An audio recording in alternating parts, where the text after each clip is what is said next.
আসসালামু আলাইকুম দর্শক, আজকে একটা ভিন্ন বিষয় নিয়ে আপনাদের সঙ্গে আলোচনা করব।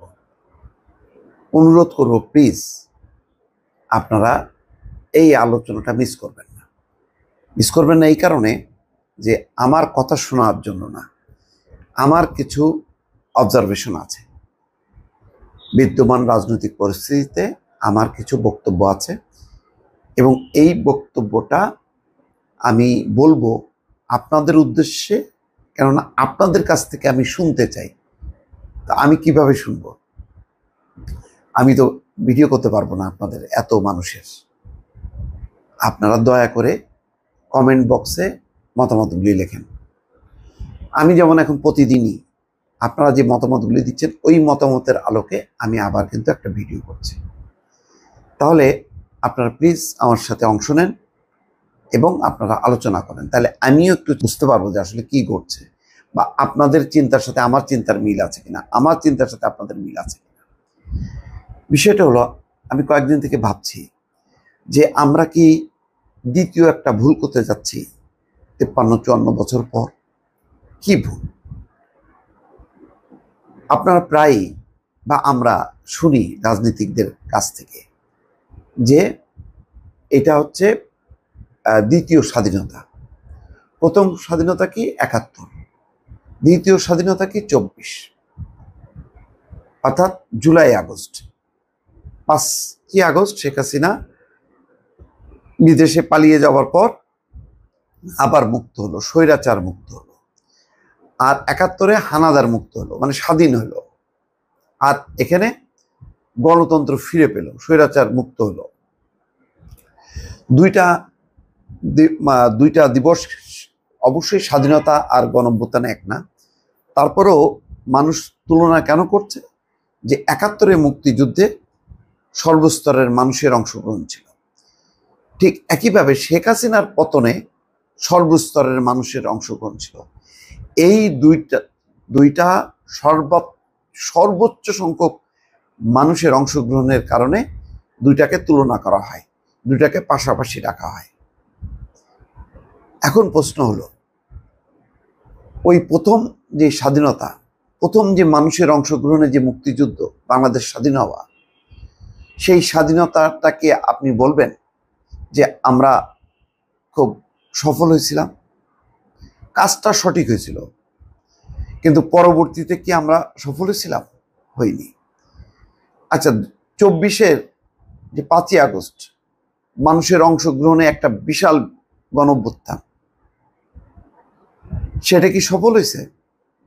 উত্তর হলো, কাজটা সঠিক হয়েছে, কিন্তু পরবর্তী সময়ের যেই পরিস্থিতি, সেটা সঠিক না।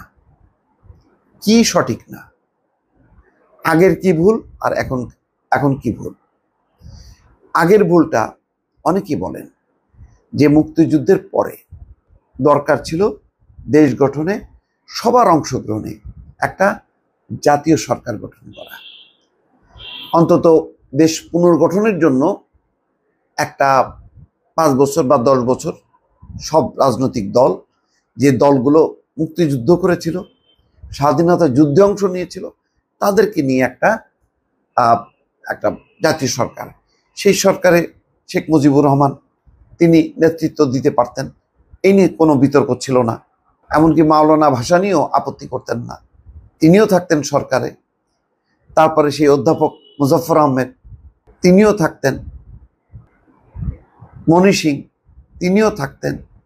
ছাত্ররা থাকতেন। সবাই মিলে তৎকালীন সময়ের যারা যারা ছিলেন সবাই থাকতে পারতেন। এমনকি বদরুদ্দিন উমরের মতন প্রবীণ নেতা এখনো বেঁচে আছে, তিনিও থাকতে পারতেন, কিন্তু হয়নি। না হওয়াতে কি হলো? একটা দলীয় শাসন, জঘন্য একটা দলীয় শাসন বাংলার বুকে চাপাই দেওয়া হলো। তার মানে প্রথম একটা ভুল হলো, জাতীয় সরকার গঠন হলো না। দ্বিতীয় আর একটা ভুল, সেটা হচ্ছে ছাত্রদের দল গঠন। ছাত্রলীগের একটা অংশ, আপনারা জানেন যে রমনায়, আর একটা অংশ ছিল সোহরাওয়ার্দীতে, 2টা সম্মেলন ছিল। শেখ মুজিবুর রহমান একটা অংশে গেল, যে অংশ গেল না সেই অংশটা পরবর্তীতে জাসদ গঠন করলো। আচ্ছা, জাসদ যে গঠন করলো এটা বিশাল তখন জনপ্রিয় ছিল ছাত্রদের এই দল। পরে যখন নাকি মেজর জলিল, আসম আব্দুর রব তো ছাত্র নেতাই ছিলেন, সামনে উঠে আসলেন মুক্তিযোদ্ধা মেজর এম এ জলিল, কিন্তু সেই দল কিন্তু এগোতে পারল না।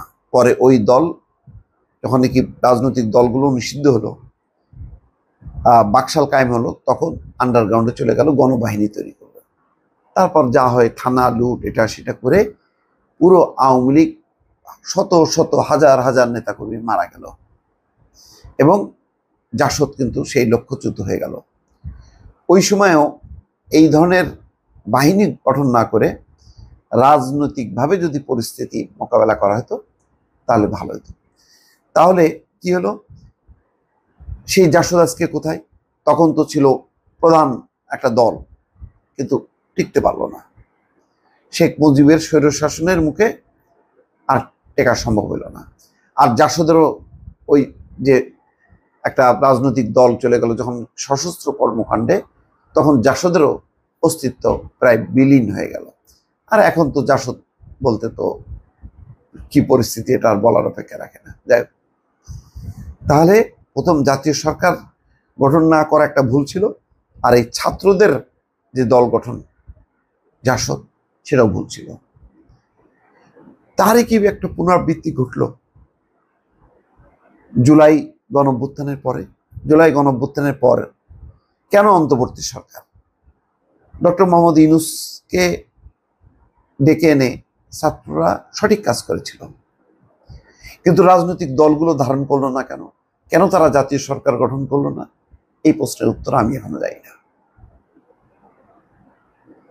আজকে কি হলো, অন্তর্বর্তী সরকার, তার মানে সে কিছু সংস্কার করে নির্বাচন দেবে, আর হাসিনা বিরোধী দলগুলো চলে গেল মাঠে যাবার পর কি হচ্ছে, বিএনপি নিজেরা অনেক জায়গায় হানাহানি, মারামারি, কাটাকাটি। বিএনপির সাথে জাসদের ক্লাশ হচ্ছে, বিএনপির সাথে ওই নতুন যে এনসিপি তাদের ক্লাশ হচ্ছে, অর্থাৎ পুরো অস্থিরতা। কোনো কোনো ক্ষেত্রে মানুষ বিরক্ত হয়ে গেছে, মানুষ দেখছে যে ওই আগেও যা এখনো তাই। সেই মামলা মোকদ্দমা, মামলা বাণিজ্যে হাজার হাজার লক্ষ লক্ষ মানুষ ঢুকে গেল, মামলা বাণিজ্য চলল। প্রশাসন পুলিশকে আবার সেই দলীয় একটা নিপীড়ক বাহিনী যেমন আচরণ করত সেই বাহিনীতে আবার রূপ দেওয়া হলো। মানুষ সন্তুষ্ট না। আবার ছাত্ররা কি করলো, গণঅভ্যুত্থানের চেতনা বাস্তবায়নের জন্য করলো একটা দল। সেই দল কি আসলে সাধারণ মানুষের সাপোর্ট পাইল? না, পায়নি। সেই অর্থে সাপোর্ট পায়নি। তারা করলো বটে, কিন্তু সাপোর্ট পাইল না। তারপরে এখন এমন কিছু দাবি তারা সামনে আনছে যার সাথে প্রধান দল বিএনপির কোনো মিল নেই।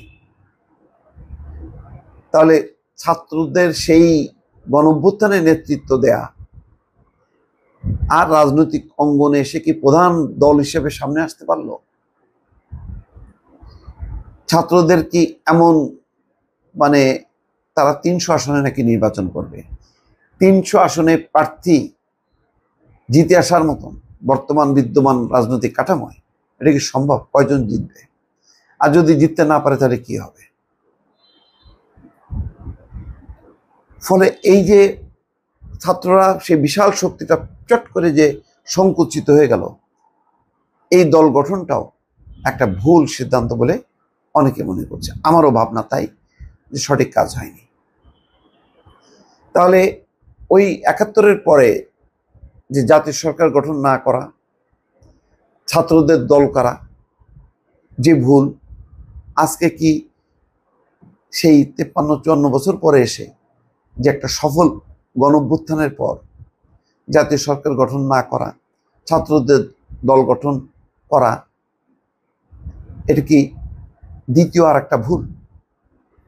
দর্শক, আমার এই মতামতগুলি, আমার এই প্রশ্নের উত্তর আপনারা দেবেন। আমি কিছু পয়েন্ট আপনাদের কাছে দিলাম, আমি সমীকরণ টানছি না। আমি কোনো কিছু বলছি না যে না এটাই ভুল, এটাই আমার মনে হচ্ছে। আপনারা অংশ নেন, মতামত দেন, আমি তার ভিত্তিতে আমি বলবো যে হ্যাঁ অধিকাংশ মানুষ বলেছে, আমি যেটা বলছি সেটা তারাও মনে করে।